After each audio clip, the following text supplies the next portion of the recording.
और गाजा युद्ध की आग समंदर तक पहुंच चुकी है। ब्लू जोन में विनाश की परमाणु ज्वाला भड़कने वाली है। दुनिया की 3 सबसे बड़ी शक्तियां एक दूसरे से टकराने वाली हैं और इसी के साथ समंदर में सुपर पावर की जंग शुरू हो जाएगी।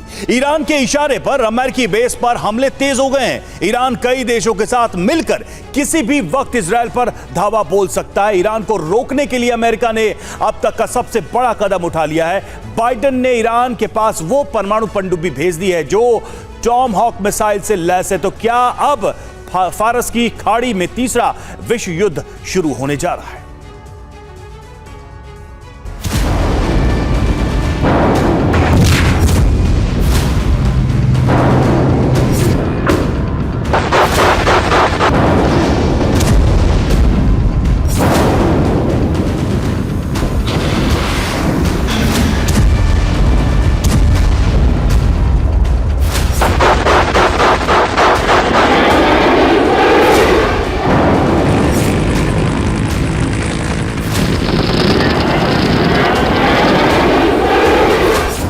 ये युद्ध अब सिर्फ इजराइल और हमास का युद्ध नहीं रहा। ये जंग अब तीसरे विश्व युद्ध का रूप लेती जा रही है।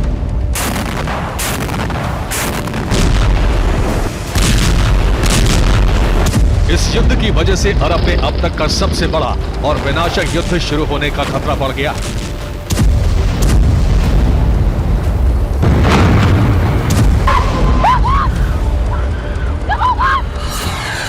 ये सुपर पावर का रन होगा जिसमें एक दो नहीं बल्कि दुनिया की सभी महाशक्तियां शामिल होंगी।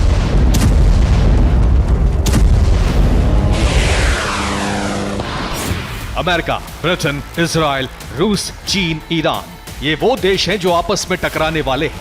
ये वो देश हैं जो अरब में परमाणु विनाश का सबसे बड़ा तूफान लाने के लिए तैयार हो चुके हैं।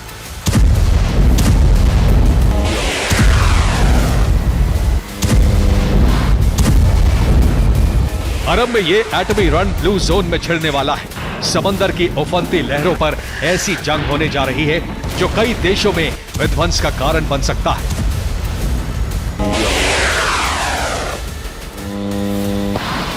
जब से गाजा युद्ध शुरू हुआ है, जब से इजराइल के हमले शुरू हुए हैं, तभी से ईरान अमेरिका को आग दिखा रहा है। ईरान के इशारे पर आधा दर्जन कट्टरपंथी संगठन मिडिल ईस्ट और अरब में मौजूद अमेरिकी बेस पर हमले कर रहे हैं।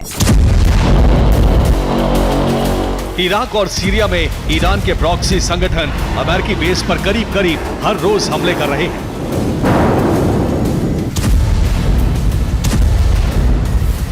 चौबीस घंटे के अंदर अमेरिका के 4 बेस पर हमले हुए।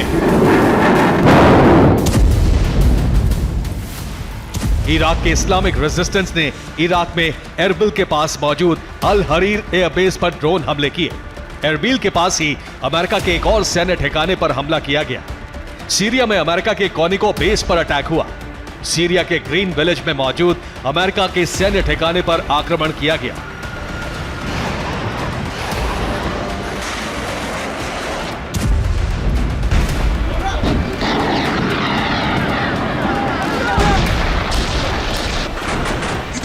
अक्टूबर से लेकर अब तक अमेरिकी बेस पर 45 से ज्यादा हमले हो चुके हैं। अमेरिकी एयर बेस पर यह हमले ईरान के इशारे पर हो रहे हैं, जिससे अमेरिका परेशान है।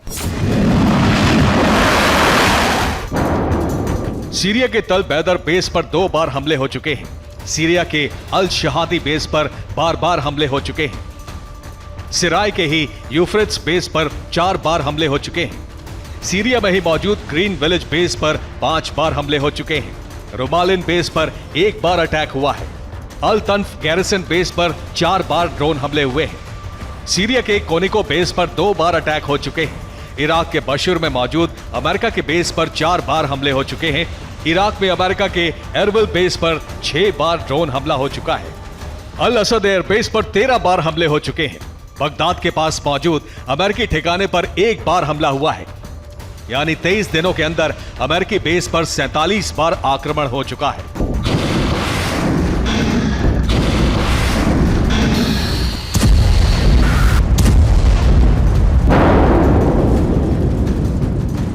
ईरान सिर्फ अमेरिकी बेस पर ही नहीं बल्कि इजराइल पर भी अटैक करवा रहा है। यमन से हूती विद्रोही लगातार इजराइल पर रॉकेट और ड्रोन से हमले कर रहे हैं। 24 घंटे में हूती ने 2 बार इजरायली धरती को दहलाने की कोशिश की।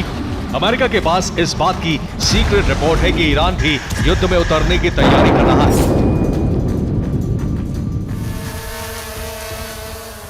इसीलिए अमेरिका ने मिडिल ईस्ट में अपनी न्यूक्लियर सबमरीन भेज दी है। ये वो सबमरीन है जो घातक मिसाइल टॉमाहॉक से लैस है।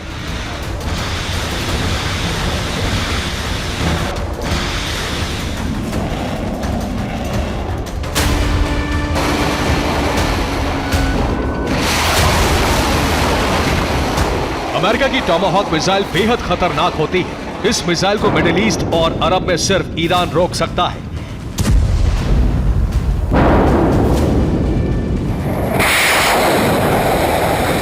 ईरान के पास रूस के अत्याधुनिक एयर डिफेंस है, जिससे वो टॉमाहॉक मिसाइल को इंटरसेप्ट कर सकता है।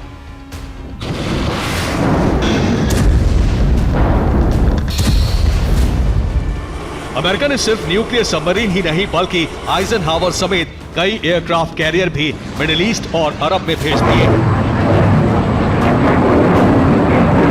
मैं इस वक्त अशदोद के समंदर के किनारे खड़ा हूं। सामने आपको पोर्ट नजर आएगा और पोर्ट के सामने समंदर का वो चौड़ा सीना जिसमें तमाम वॉरशिप्स जो इजराइल से ताल्लुक रखते हैं, इटली से ताल्लुक रखते हैं, अमेरिका से ताल्लुक रखते हैं, वो इस वक्त उनको तैनात कर दिया गया है।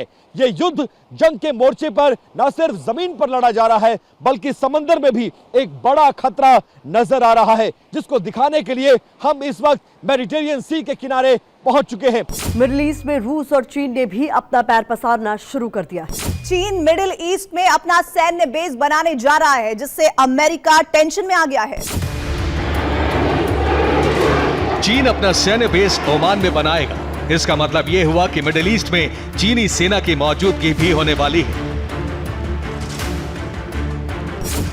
उधर पुतिन ने अमेरिका और इजराइल के लिए बहुत ही खौफनाक संदेश जारी कर दिया है। पुतिन ने ऐलान किया है कि अब नया वर्ल्ड ऑर्डर बनाने का वक्त आ गया है जो निष्पक्ष होगा।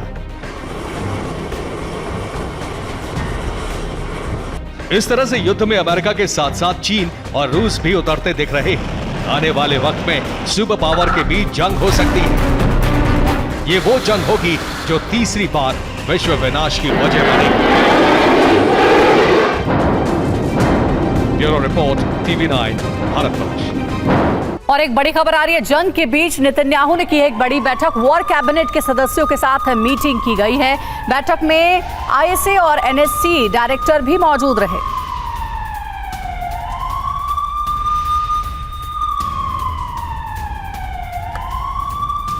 और इजराइल हमास युद्ध के बीच यमन से बड़ी खबर है। यमन का अमेरिकी MQ-9 ड्रोन मार गिराने का दावा। यमनी सशस्त्र बल ने अमेरिकी ड्रोन मार गिराने का दावा किया। जासूसी गतिविधियों को अंजाम दे रहा था अमेरिकी ड्रोन। इजराइल के खिलाफ सैन्य अभियान जारी रहेगा, यह कहना है यमन का।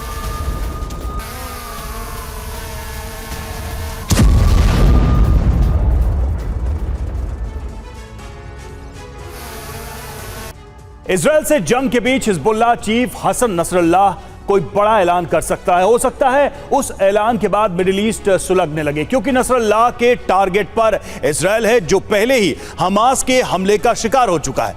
अगर हमास और हिजबुल्लाह एक साथ इजराइल विनाश का षड्यंत्र रचेंगे तो अमेरिका को जंग में कूदना पड़ेगा, और अमेरिका का जंग में कूदना सीधे तौर पर एक बड़े युद्ध का ऐलान होगा। लेकिन अमेरिका को इसके लिए 11 नवंबर तक इंतजार करना पड़ेगा, क्योंकि उसी दिन नसरल्लाह के विध्वंसकारी प्लान दुनिया के सामने आएंगे।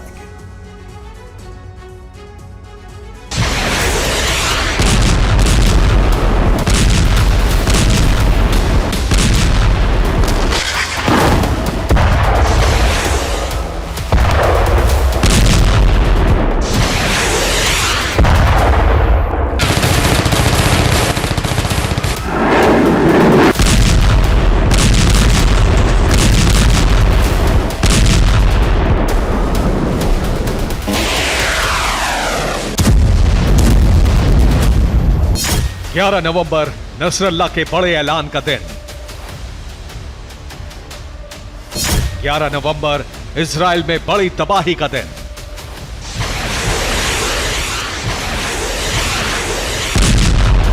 बस 3 दिन और उसके बाद मिडिल ईस्ट में ऐसा बारूदी बवंडर उठेगा जिसमें इजराइल के अस्तित्व पर बड़ा संकट पैदा हो जाएगा।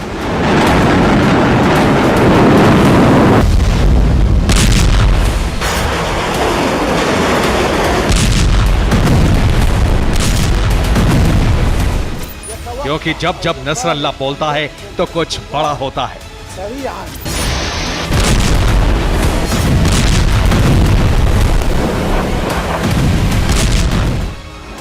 पिछली दफा शुक्रवार यानी 3 नवंबर को नसरल्ला ने अपने समर्थकों को संबोधित किया तो मानो हिजबुल्लाह और हमास जैसे संगठन में नई जान आ गई, जिसके बाद इजराइल पर हमले पहले से तेज हो गए। अब 11 नवंबर को जब नसरल्ला फिर बोलेगा तो कोई बड़ी अनहोनी होने की आशंका है। हो सकता है 7 अक्टूबर जैसे हमले का ब्लूप्रिंट सामने आ जाए। 11 नवंबर को हिजबुल्लाह शहीद दिवस मनाता है। उसी दिन सैयद हसन नसरल्लाह टीवी पर अपने समर्थकों को संबोधित करेगा। 11 नवंबर 1982 को हिजबुल्लाह लड़ाके अहमद कासिम ने इजराइल के मिलिट्री कमांड के हेडक्वार्टर में आत्मघाती हमला किया था, जिसमें 80 सैनिक मारे गए थे। यानी इस बात की पूरी आशंका है कि 11 नवंबर को नसरल्लाह कुछ ऐसा ऐलान कर सकता है जो इजराइल में भारी तबाही ला सकता है,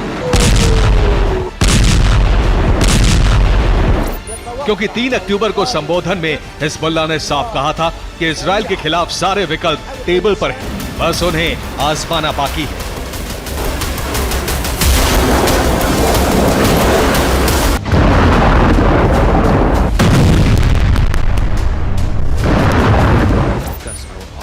इस बीच हिजबुल्लाह के deputy secretary general Naim Qassem ने कहा है कि हमारे बढ़ते हुए हमले बता रहे हैं कि इजराइल ने अगर हमले नहीं रोके तो उसे भयानक अंजाम भुगतने के लिए तैयार रहना होगा। यानी 11 नवंबर से पहले ही हिजबुल्लाह ने अपने बारूदी तेवर दिखाने शुरू कर दिए हैं। सोचिए, जब आगाज ऐसा है तो अंजाम कैसा होगा। हिजबुल्लाह अब हमले के लिए मिसाइल इस्तेमाल कर रहा है, खास तौर से इजरायली फाइटर जेट को गिराने के लिए सरफेस टू एयर मिसाइल दाग रहा है। ये उसी हमले का वीडियो है जब सरफेस टू एयर मिसाइल से इजरायली प्लेन को गिराने की कोशिश की गई। हिजबुल्लाह ने एक वीडियो भी जारी किया है जिसमें दिखाया गया है कि उसने कैसे इजराइल के सैन्य वाहन को उड़ा दिया। ये लेबनान बॉर्डर पर अल बयाद मिलिट्री बेस के एकदम पास का वीडियो है। वाहन उड़ाने के बाद वहां कुछ हिजबुल्लाह लड़ाके भी दिख रहे हैं। दावा किया जा रहा है कि हिजबुल्लाह ने इजराइल के अल बयाद बेस पर कब्जा कर लिया है। इसके जवाब में इजराइल ने जबरदस्त पलटवार किया है। आईडीएफ ने लेबनान में मौजूद एक मिलिट्री डिपो को उड़ा दिया है। ये उसी का वीडियो है।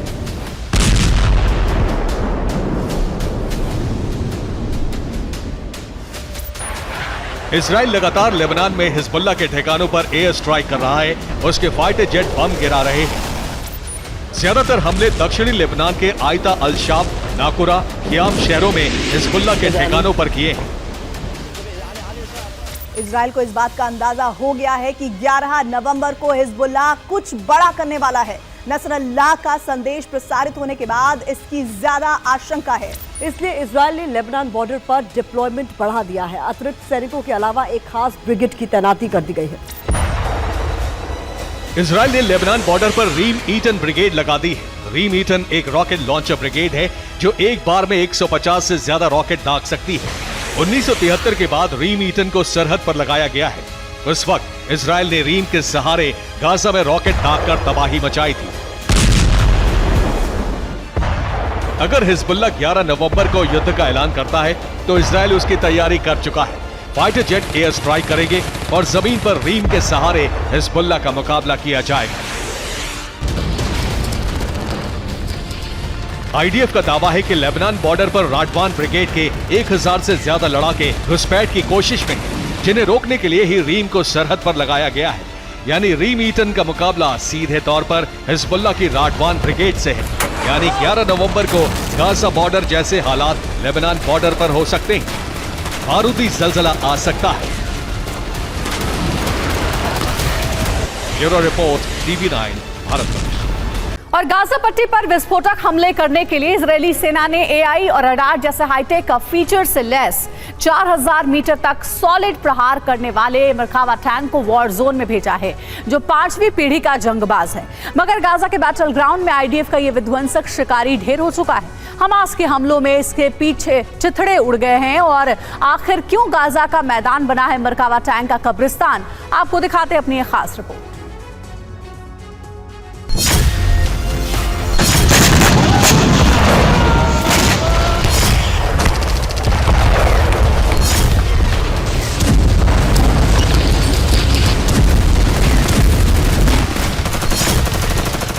पांचवी पीढ़ी के जिस विध्वंसक के दम पर इजरायल ने गाजा जीतने का प्लान बनाया, उस जंगबाज के बारूदी ट्रेलर से हमास के लड़ाकों को दहलाने का ब्लूप्रिंट बनाया। आज की तारीख में आईडीएफ का वही लड़ाका हमास के आगे सरेंडर कर चुका है।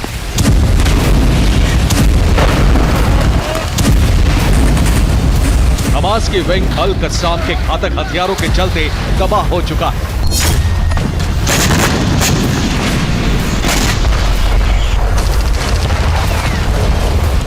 बात कर रहे हैं इजरायली सेना के मरकावा टैंक की, जिसे वॉर जोन में हमास के लड़ाकों ने तहस नहस कर दिया है। ग्राउंड ऑपरेशन की अगुवाई कर रहे इस मेन बैटल टैंक की गाजा में कब्रगाह बना दी है।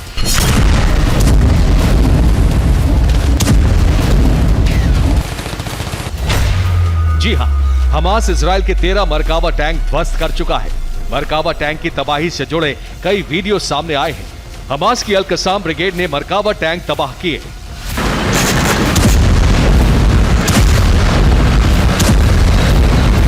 कभी आसमानी प्रहार में तो कभी आर पार की जंग में वॉर जोन से मरकावा टैंक की तबाही के नामालूम कितने ही वीडियो सामने आ चुके हैं। ऐसे में सवाल उठता है कि जिस टैंक को इजरायल का गेम चेंजर माना जा रहा था, आखिर वो हमास के हथियारों के आगे क्यों ढेर हो रहा है? क्यों हमास और अल कस्साम ब्रिगेड आधा दर्जन से ज्यादा मरकावा टैंकों को नेस्तनाबूद कर चुके हैं? तो आपको बता दें कि हमास के लड़ाके मरकावा को टारगेट करने के लिए RPG-7 राउंड का इस्तेमाल कर रहे हैं, जो अपने एक प्रहार से टैंक को कबाड़ में तब्दील कर दे रहा है।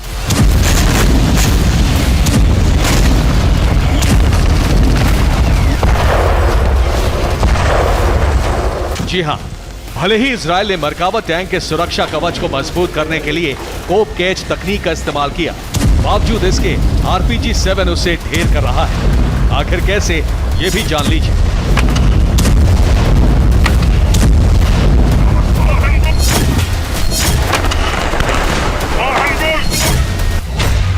RPG यानी rocket propelled grenade anti tank हथियार है। RPG-7 किसी भी टैंक के कवच को भेद सकता है। हमास के लड़ाके घात लगाकर इससे हमला करते हैं। RPG-7 को कंधे पर रखकर फायर किया जाता है। ड्रोन के जरिए भी RPG-7 से हमला करना संभव है।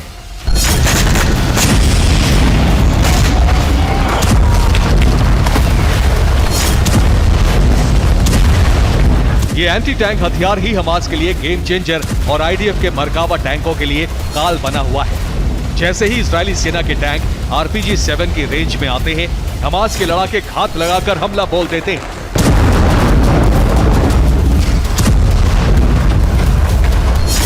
जिसका नतीजा यह होता है कि इजरायल का सबसे आधुनिक टैंक एक छोटे से हथियार के आगे पस्त हो जाता है। Bureau report, TV9 Bharatvarsh.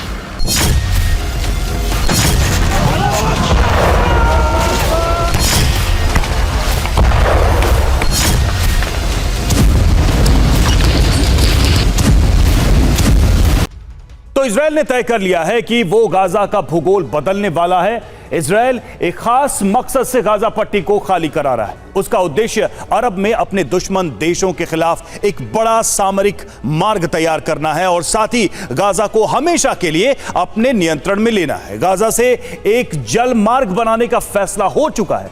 TV9 Bharatvarsh की वर्ल्ड एक्सक्लूसिव स्टोरी में देखिए क्या है इजरायल का गाजा प्लान।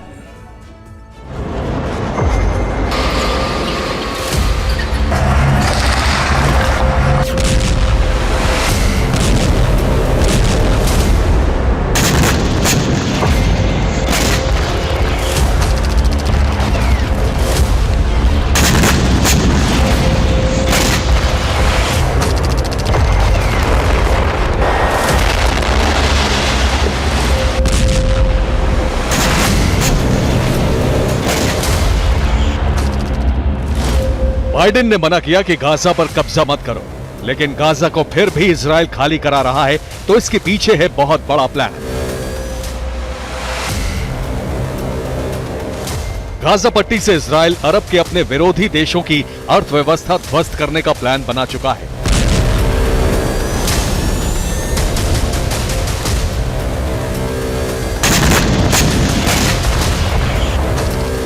इजराइल ने अपने सबसे महत्वाकांक्षी प्रोजेक्ट को पूरा करने की हट ठान ली है। इजराइल ने तय कर लिया है कि अब गाजा वैसा नहीं रहेगा जैसा 7 अक्टूबर से पहले था।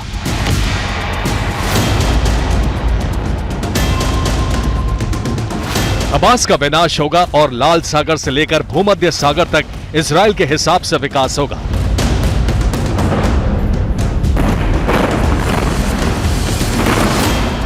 इसीलिए इजराइल के प्रधानमंत्री बेंजामिन नेतन्याहू ने वो घोषणा कर दी है जिसकी आशंका पहले दिन से ही जताई जा रही थी।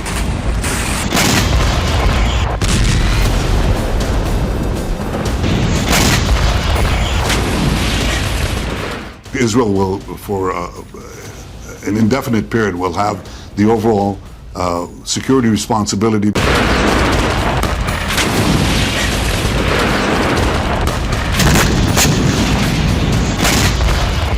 इजराइल ने इस फैसले को धरातल पर उतारने के लिए ग्राउंड ऑपरेशन शुरू कर दिया है।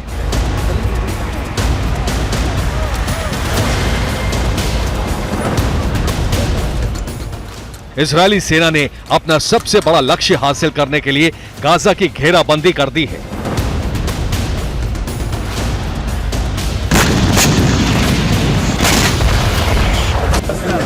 गाजा सिटी और उत्तरी गाजा का कनेक्शन दक्षिणी गाजा से काट दिया गया है। सलाह अल दीन रोड पर इजरायली फोर्सेस ने कब्जा कर लिया है और अब फिलिस्तीनियों को बाहर निकालने के लिए यहां इवैक्यूएशन रूट बना दिया गया है। फिलिस्तीनियों को दक्षिण गाजा की तरफ भेजा जा रहा है। जहां जहां इलाके खाली हो रहे हैं, वहां वहां इजरायली सेना हमास के ठिकानों पर बड़े हमले कर रही है।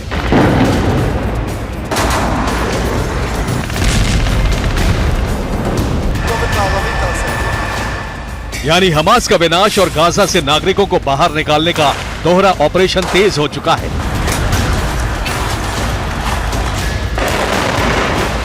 इजराइल के इस फैसले का पूरी दुनिया में विरोध हो रहा है। खास बात यह कि सहयोगी देश भी इसे इजराइल की सबसे बड़ी गलती बता रहे हैं। मोहम्मद रसूलुल्लाह,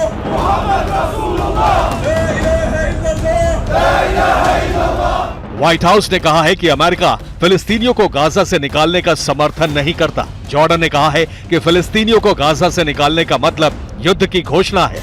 ईरान ने कहा है कि गाजा पर इजराइल का कब्जा महाविनाशक युद्ध शुरू करा देगा।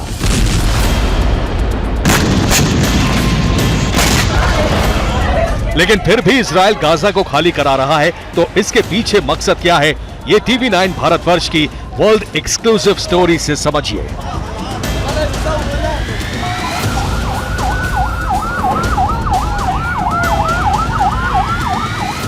दरअसल इजराइल गाजा को अपने सबसे बड़े प्रोजेक्ट के लिए इस्तेमाल करने की तैयारी कर चुका है और इससे अरब का नक्शा बदलेगा और इजराइल के विरोधी देशों की अर्थव्यवस्था पर चोट होगी।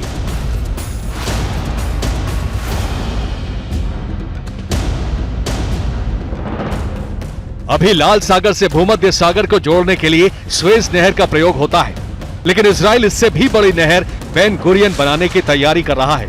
स्वेज 120 किलोमीटर लंबी नहर है, लेकिन इजराइल की यह नहर 193 किलोमीटर लंबी और स्वेज से चौड़ी होगी, जो लाल सागर से भूमध्य सागर को जोड़ने का दूसरा व्यापारिक समुद्री मार्ग होगा। इजराइल बेन गुरियन प्रोजेक्ट को गाजा से पूरा करना चाहता है और इसके लिए गाजा का इस्तेमाल कैसे होने वाला है, ये समझिए।